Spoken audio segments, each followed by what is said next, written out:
Red Dragons fly into Portman Road and take a point. Will Wrexham's defence bring them success this season? Welcome back to Where Red Dragons Talk with myself, Luke, and today we have got Ed talking all things Wrexham, including this week's A to Z. Ed, are you happy with a point from the Ipswich game? Absolutely delighted. It's a good result anyway, so I certainly would have took a point before the game, but then with a couple of injuries and with how the game panned out, absolutely delighted with the point. It's a really, really strong point and maintains an unbeaten run now. Unbeaten in 6, 1 defeat in 11, 3 clean sheets in a row. Things are pretty rosy still. Flying. Red Dragons are soaring through. I think it was a very strong performance. I was actually at the game. I could see that there was a lot of heart went into that game. A lot of the work rate was really up there, and I think that made a difference in the game. I think we'll touch on it later, but the likes of O'Brien, especially, I think made a difference. But firstly, we have to talk about it's 3 clean sheets in a row now. That's impressive no matter what league you're in, especially being the Championship. And I think that's something to really take note of. Yeah, absolutely. I mean, Parkinson's always built a foundation on a strong defence, and now we're really seeing it here. Arthur in goal the last few games has been absolutely outstanding. He's really, because everyone's always felt that he's a goalkeeper with a lot of potential. We've seen him in the last few years look good, then a couple of mistakes, as any goalkeeper makes, especially a young one. But he's cementing that number 1 spot. I know we've got Danny Ward injured, but Arthur, I can't see him being dislodged now. He looks so good. And the back 3 as well now. They look really, really strong. And the 3 that are there now at the moment look like they're cementing their place as well, because they're not putting a foot wrong. Defensively, it was fantastic. Hyam again, absolutely superb. One of the sliding challenges he did was so good. Yeah, I think he's probably the pick of the 3. I'd probably say from the game. But touching on Arthur, I think when you look at a goalkeeper, you look at their stature sometimes and how they command their box and stuff like that. And I think maybe that was missing a few years ago, being a young goalkeeper, etc. But I feel like he's really coming into himself now, and you can see him commanding his box and being a little bit more, dominant in the box. Yeah, absolutely. Because he's always had the size, he's had the height, but he seemed a bit rooted onto his line in the past. Whereas now he's coming to collect crosses or coming to punch crosses, and he does look really, really commanding. Big guy in goal, superb shot stopper we've always seen. But this next bit of his game where he is coming for that ball, looking like the dominant player at the back, he's just been fantastic. And some of the saves he's making at the moment, they're world class. But he's also dealing with the simple stuff or the half chances as well, really, really well. Yeah, definitely. I think that's definitely pleasing to see. And I think you touched on it there, and it's a big thing of Parky's sort of managerial way of playing, etc. Do you think that is the big thing that's going to sort of keep you pushing up the table and looking for obviously the playoff positions? Do you think it's going to be relying on a real strong defence, picking up as many clean sheets as possible? Yeah, I think absolutely. Because you really, really know we had a bit of a slow start to the Championship, a bit of a reality check, I feel, because the standard is so high. But this team now is gelling and looks like a Parkinson team. So Parkinson's always built his teams on a strong, the players seem to want to play for him. That's what we've felt for the past few years, that it always seems a strong unit. The squad seems together. Now we're seeing it on the pitch this season. It's only been the last few games. I felt that we've really seen it. But the fight, the desire, the passion to run through anything, we're really seeing it. And as fans, you can't ask for more than that. You can't ask for the players that are on the pitch to give more than 100%, and they're definitely doing that. I know sometimes people will feel with Wrexham, maybe the quality in terms of football's lacking. It was definitely a gritty performance, shall we say, against Ipswich. But now this foundation of a strong defence, I think Parkinson will be really, really happy with how the last few weeks have gone. Yeah, definitely. I couldn't agree more. What do you think, Ed, as a Wrexham fan, going to Portman Road? Obviously, it's a historic stadium that just come down from the Premier League. do you sometimes think, wow, how have we done back to back to back? I mean, I think it nearly made tweet of the week, but it just got edged out. And it was something about a few seasons ago, because obviously Histon is close to Ipswich, isn't it? Cambridgeshire and Suffolk is quite close together. And it was something about 4 years ago or something like that. We were drawing at home drawing away at Histon, and now we're drawing away at Ipswich. I know we touched on it quite a bit, but we have to keep talking about it. The journey is incredible. It's mad, isn't it? Yeah, and I think sometimes we have to almost give ourselves a little bit of a slap in the face when we're disappointed. Because say Ipswich had won 1 or 2-0, which possibly was a fair score, you can get quite down about things. But then you think we're playing in a fantastic stadium. There's 30,000 fans there. It's Premier League last season. Of course, me being a bit of an older generational fan, I was used to as more League One, League Two. But from there, playing Ipswich, it's fantastic. I mean, the last time I remember playing Ipswich would be the FA Cup in the 90s. So that just gives an idea of, how long ago it's been. Absolutely. I'm not sure if I'm right. People can comment in the video below if I am wrong. I believe that was the first ever league fixture between Wrexham and Ipswich. I believe I'm not sure, but I was at an FA Cup match where we upset Ipswich. They were in the Premier League. We were League One, I believe, and we beat Ipswich 2-1. But I can just remember Ipswich. I think they hit the bar 2 or 3 times at the end. It was a quality game. But the league, I'm not sure. Yeah, so maybe that's a comment for afterwards. Yeah, exactly. Yeah, get involved in the comments below, guys. I'm pretty sure I saw that, but like I said, I might be wrong. That's definitely believable. Yeah, but again, it shows how quickly the things can change, and to be there now is brilliant. I touched on him earlier. I want to make a point about it because I was very impressed. He didn't start the game, but he came on in a very precise moment that I think really helped Wrexham take it on and keep hold of the draw. And it's Lewis O'Brien. I mean, he was a brilliant signing. I thought that at the start of the season, and he works his socks off, doesn't he? But he's really got that technical ability that you really need in the Championship as well.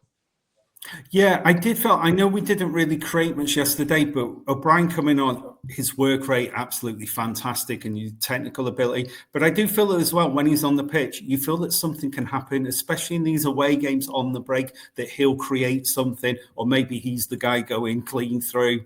So he also gives us that.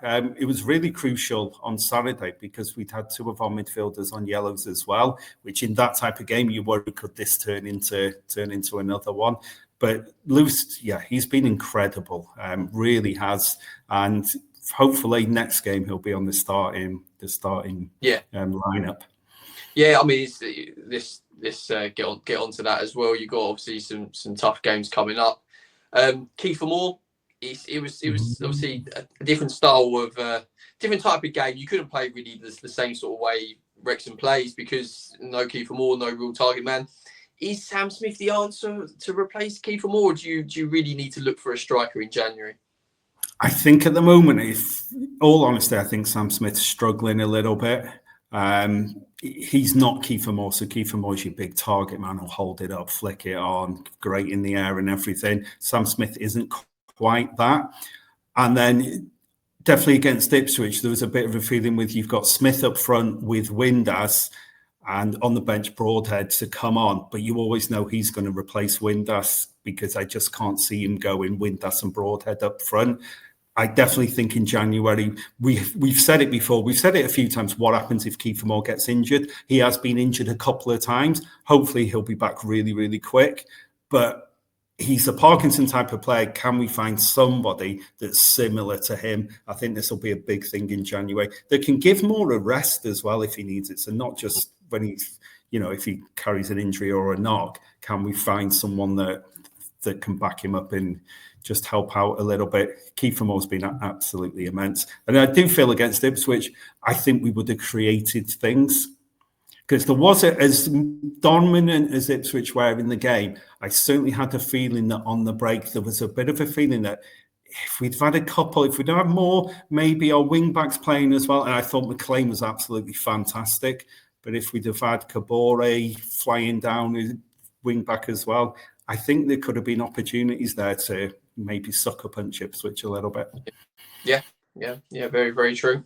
Right, we're moving on to we've got double game week, so it's obviously lot to get into. Bristol City is the next game. We're on a decent run of form. What are we expecting, Ed, and what's your score predictions? We're on absolute fire at home. I think we've won 3 in a row. Bristol City are doing really, really well, as you said, but I'm beginning to get a little bit more confident. We're looking very strong at the back. I'm going to go for not a fourth clean sheet, but a 2-1 victory for Wrexham. I think I'm feeling a lot more confident with how we're playing at the moment. Definitely a winnable game, 100%, and I believe so is the next one. Then it's Blackburn, which I think is another winnable game. So we could be looking from 6 points from 2 games. Then, what do you think for the Blackburn game? What's your score for that one? For Blackburn, I think it's going to be a rare thing where we'll see ourselves as quite hot favourites. Which I know Blackburn's a big club and everything, but just with the way things are going at the moment, from the 2 games. 4 points I'd be still very, very happy with, but 6 points, there's a potential there. And if we do win back-to-back, all of a sudden people might start whispering a little bit about playoffs. You never know. I think we're only about 3 points off it. Yeah. I know things are tight, but who knows? It's a lot of optimism at the moment. So Blackburn, 2-0 Wrexham. Like it, clean sheet again. But yeah, you're right. Let's touch on that. The Championship, it's always tight. It's always been a tight division, isn't it? It's more about trying to stay with the pack. If you're top 10 come into the March sort of time, and you're a couple of points off it, that's then when everyone goes for that final push. And sometimes in recent history, and it happens a lot, is sometimes the team that just gets into that 6th place actually then goes on and gets promoted because they've got that momentum. It's maybe the team that's in 3rd that just missed out. It's all different. The playoffs can be a crazy old thing. So yeah, if Wrexham stay amongst it within the next couple of months, get through this winter period. Lots of games obviously coming up. Get through the winter period, and then anything can happen really. So it's like I said, I love the story, Ed. I know I talk about it a lot, but I love the story of the back-to-back, which was getting sung a lot. That was getting sung a lot on Saturday, and I think it is remarkable. Good. Yeah, no, good to hear it. And just touching on what you've said there as well, Coventry have started the season absolutely flying, but then if you look at the last couple of seasons, the teams that come down from the Premier League become the top 2, the top 3, whatever. This season, Ipswich are about 8th, I think, at the moment. Leicester haven't set the world on fire, possible points deduction. Southampton, I know they're picking up now, but what are they, 16th, 17th? Yeah. No one's settled that's been relegated very well at the moment. There's no one looking like they're going to hit 100 points apart from maybe Coventry. Yeah, no, you're right. It's up for grabs. I mean, especially when you look at even what's happened at Borough. They're having such a strong season, and then Rob Edwards has gone to Wolves. So that's now up for the question whether what's going to happen with them. So yeah, I think it's up for grabs, definitely, 100%. Probably more so this season than it has been the last 3 or 4 years, if I'm honest, definitely.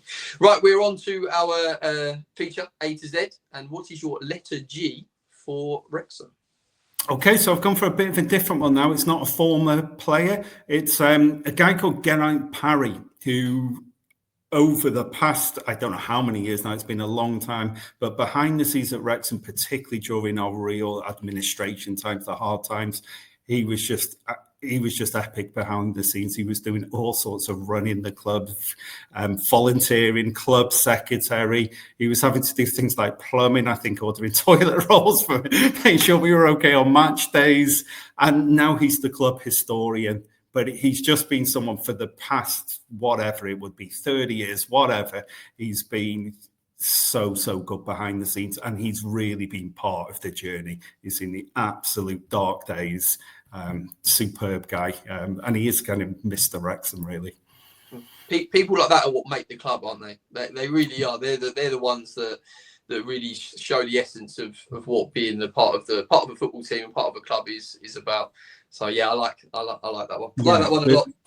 Unsung heroes. Yeah, definitely. Yeah. Right, let's move on to our final section, which is tweet of the week. So tweet of the week, we sort of half touched on it. It is, when will this unbeaten run finish? I don't think it's finishing anytime soon, Ed. What do you think? Well, back-to-back home games coming up. Hopefully not. There's a bit of a pattern at the moment. We've gone win, draw, win, draw, win, draw. So if we carry that on, I'll be quite happy. It certainly could extend, but we are realistic as well. We know every single game in the Championship, the quality's absolutely there. But one defeat in 11, it's fantastic at the moment. The confidence should be high. I just hope we've got a couple of players coming back pretty soon. Yeah, I think that's, especially going into the winter period, it's difficult, isn't it? You need a strong squad and a good squad depth. But we shall see. Like I say, two home games to look forward to now, and fingers crossed, some good results, and yeah, could be actually in the playoff positions next time we speak, Ed. Hopefully, I hope so. Wouldn't that be nice? Thanks again, mate, for a great conversation, and thank you everybody for watching and listening at home. Please get involved in the comments below about all things Wrexham.